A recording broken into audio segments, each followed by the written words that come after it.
Alright, so welcome back to Driveway and the party we got going on here with the LS swap.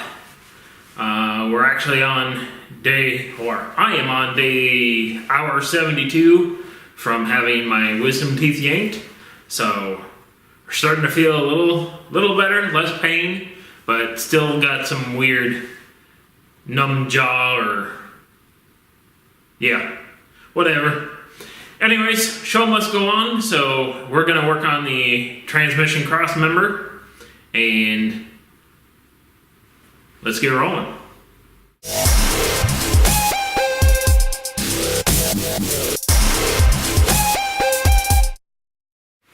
Alright, so at the heart of this thing, we've got see if you can read it here.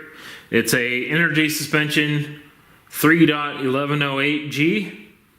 And that's just your classic, generic GM two-wheel drive transmission mount.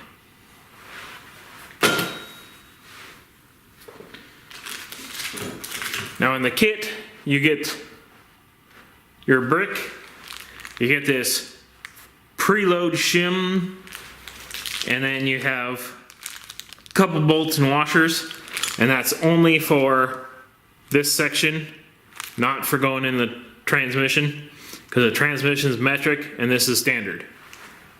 So yeah, go figure, made in USA. Anyways, I supplied my own bolts to go in the transmission, and we're gonna make a cross member based on this. So I cut out a piece of steel to use as a block to hold that. So let's see. Yeah, we'll do something like that. So when it's bolted up to the transmission, we'll have this piece sticking out here that we can get a bar onto and get that thing welded. Then brace it up a little bit and call it a day.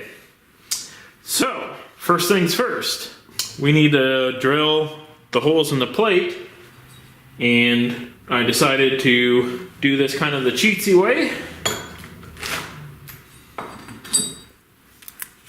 Sometimes having a shop in the cold is ridiculous, because at some point in time nothing really works. Like the tape's not sticking, not doing anything. It's just all around ridiculous. Alright, well, we're, whatever. Let's grab one of our bolts here.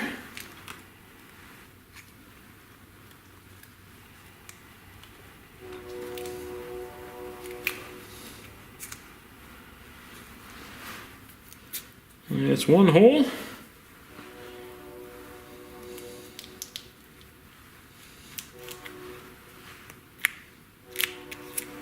That's the second hole.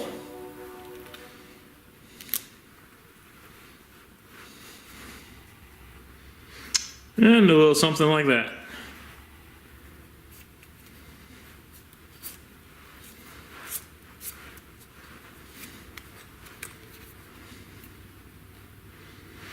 Alright, so now I'll get the holes drilled in there, and then there's a modification to this brick that we need to do on the other side as well. Alright, nothing special out here.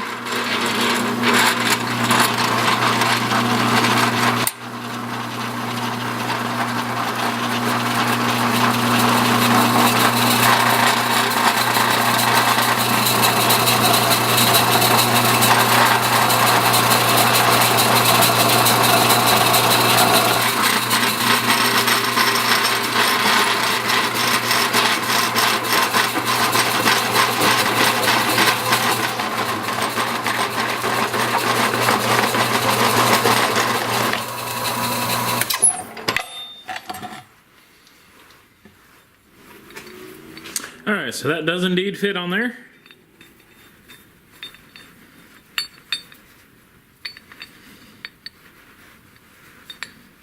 Now let's go take care of this modification. All right, now on these urethane things, they got these bumps down here, and that's for you put that plate over there and it kind of smushes these bumps, so it actually preloads this bushing so it becomes really stiff. But since we're probably going to have solid motor mounts in the front, we want this to be a little bit softer. So what you can do is just sand off these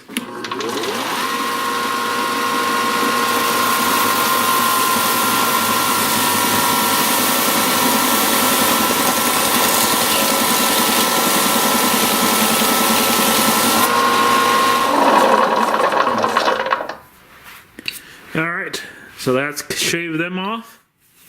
And this gives us a perfectly flat space. And it makes it so this mount here can still move and vibrate around.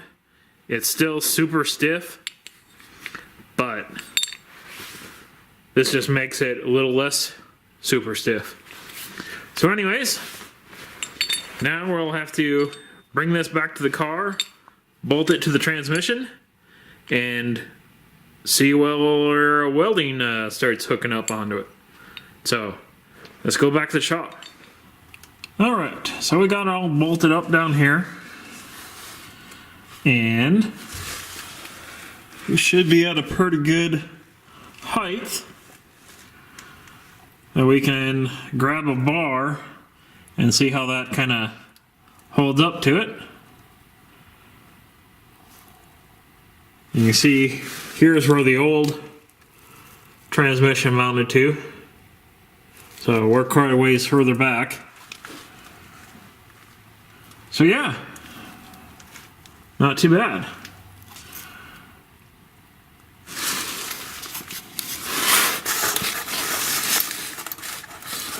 You can also see that even though this is a polyurethane mount, let's see if we can get it. Maybe I can do this with my hand here. I don't know if you can see that very well, but there's quite a bit of movement in this thing, so we should be good.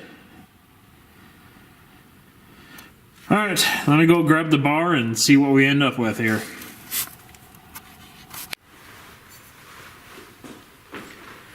Alright, so we got the components of the cross member taken care of.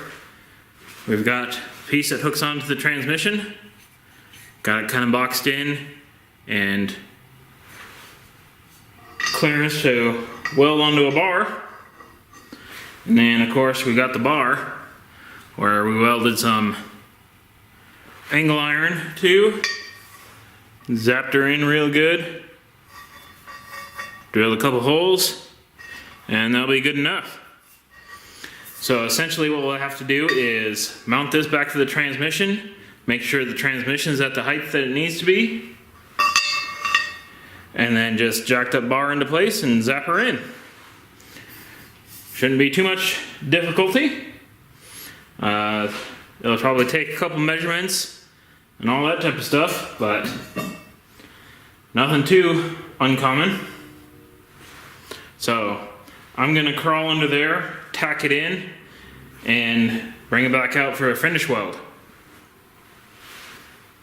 All right, so that is all welded up. We got ourselves a cross member.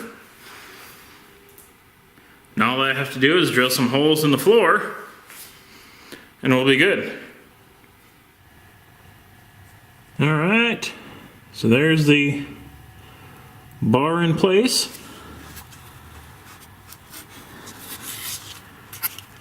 A little urethane biscuit there. And let's see if you can see, it does stick down around the area there, but it lines up right about even with the oil pan. So we're gonna be great. Because everything needs to be above that certain point, so who really cares if we hang down a little bit? Not too bad.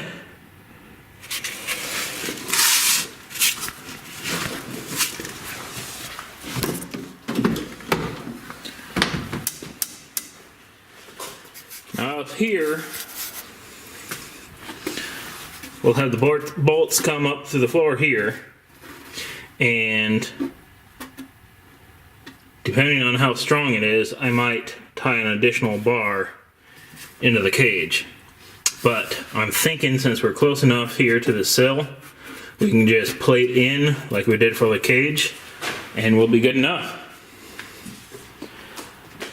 It's like the cross member for the transmissions shouldn't see any real torque to it.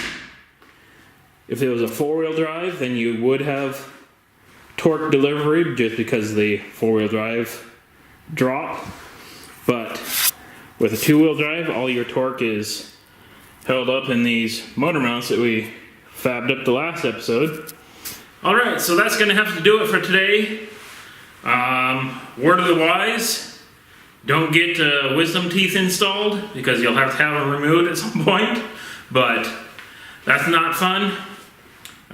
Currently, I'm just finishing up day 6 after the wisdom tooth. Started the video at like day 3, and while I was working on the cross member, I almost tore out one of the stitches. So I decided need 2 more days off just to give that a little more time to heal, and hopefully tomorrow when they go in there and take out some stitches, I can get my full range of jaw motion back, because right now it kind of sucks. But so far it's feeling better. But anyways, we got the cross member in, and now we're just pretty much waiting for some more parts, and then we'll can continue going. We might take the next episode to do a little, how shall we say, spring cleaning around, making sure that we finish up some of the weird little loose ends of the Crossfire here and see where we're going forward, and probably head to the glass board on the wall there and start planning out our course of attack for the next, I'd probably say next year or so. It's like these projects, unless you have a stack of cash laying around, will take some time. Most people actually say that a project car will last somewhere between 5 and 6 years worth of building, and we're gonna haul this one through in probably about 2, because that kind of reflects a $500 a month expenditure, and this thing I predicted was going to cost about $10,000 to do what I want to with it. And most people are going to go and think that's completely crazy to spend 10 grand on a car when you could go out and buy a decent C5 Corvette for the same 10 grand and be on your road and racing. But that's not really what the whole automotive thing is about. So if you don't understand that, you won't understand why I'm pouring 10 grand into a $600 car. But anyways, this is going to be great fun when I get it done.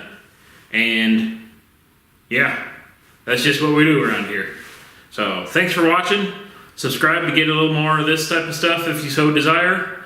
And other than that, I guess I will see you later.